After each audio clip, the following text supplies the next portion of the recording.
बंगाल का साया, एक सच्ची दहशत की कहानी। भाग 1। कुछ जगह समय में अटक जाती हैं और जो वहां जाता है वह कभी वैसा लौटकर नहीं आता। साल 1978। पश्चिम बंगाल का एक छोटा सा कस्बा, नवद्वीप से कुछ दूर, दलदली जमीनों और पुराने जमींदारी खंडहरों के बीच बसा, हरिहरपुर। दिन में यह गांव साधारण लगता था। मछुआरों की आवाजें, मंदिर की घंटियां और बच्चों की हंसी। लेकिन सूरज ढलते ही पूरा इलाका बदल जाता था।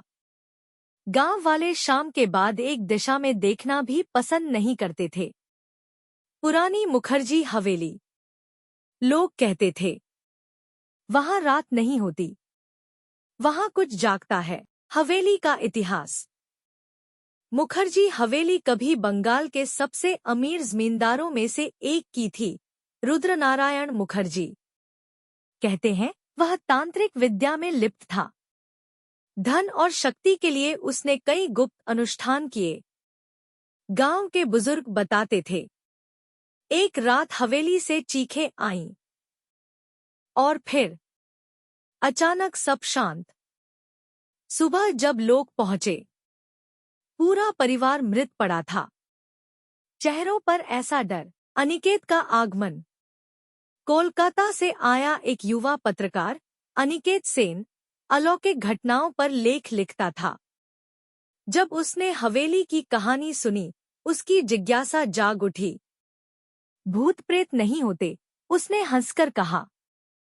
गांव के चायवाले ने उसकी आंखों में देखते हुए जवाब दिया, बाबू, यहाँ तर्क नहीं चलता, यहाँ जो है वो देखता है। अनिकेत ने तय कर लिया, वह हवेली में एक रात बिताएगा। पहली रात। सूरज ढलते ही हवेली का रास्ता धुंध से भर गया। अनिकेत टॉर्च लेकर अंदर घुसा। दरवाजा खुद ब खुद चरमराया। क्रीक।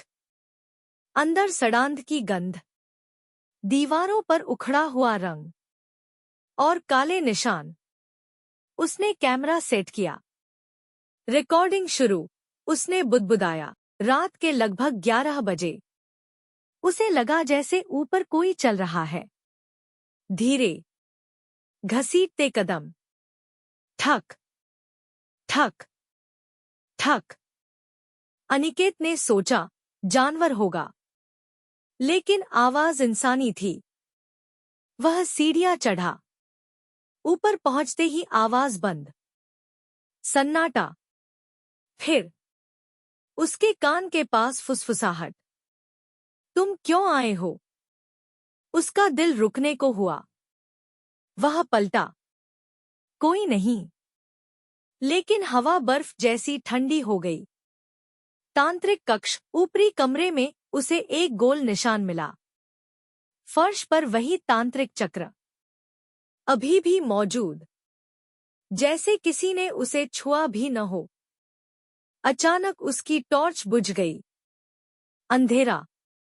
फिर कमरे के बीच लाल चमक। चक्र धीरे धीरे जगमगाने लगा और उसमें एक आकृति सुबह की सच्चाई। जब उसकी आंख खुली, वह गांव के मंदिर में था। पुजारी, भुवन बाबू, उसे घूर रहे थे।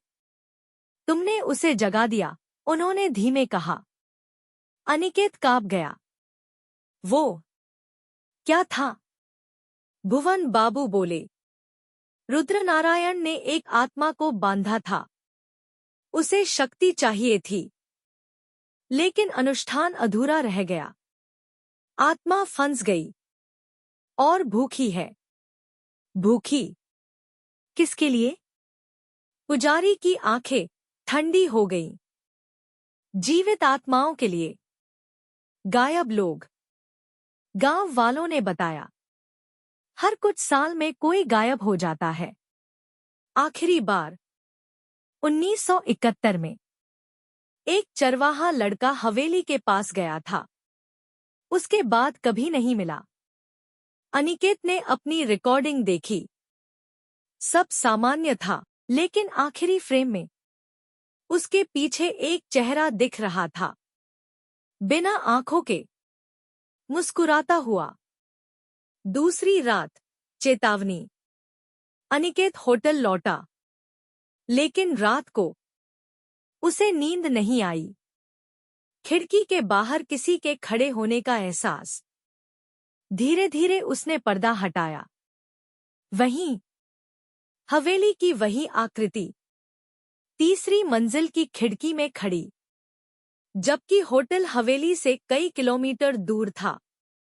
आकृति ने सिर टेढ़ा किया और मुस्कुराई। अनिकेत पीछे गिर पड़ा। कमरे की लाइट झपकने लगी। आवाज आई, तुम लौटोगे। तीसरी रात, खिंचाव।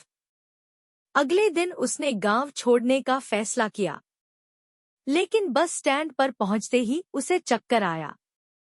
आंखों के सामने हवेली की छवि, आवाज। अधूरा।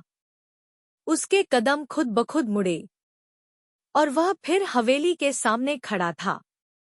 उसे याद नहीं कि वह वहां कैसे पहुंचा। दरवाजा खुला था, जैसे इंतजार कर रहा हो। अंतिम दृश्य, भाग 1 का अंत। अंदर वही चक्र चमक रहा था। इस बार उसके बीच एक बच्चा खड़ा था, वही गायब चरवाहा। उसने अनिकेत की ओर देखा, आंखें काली, और बोला, अब तुम। चक्र जल उठा। कमरे में चीखें गूंजने लगी और हवेली के बाहर गांव वालों ने फिर वही आवाज सुनी। रुद्रनारायण की हंसी।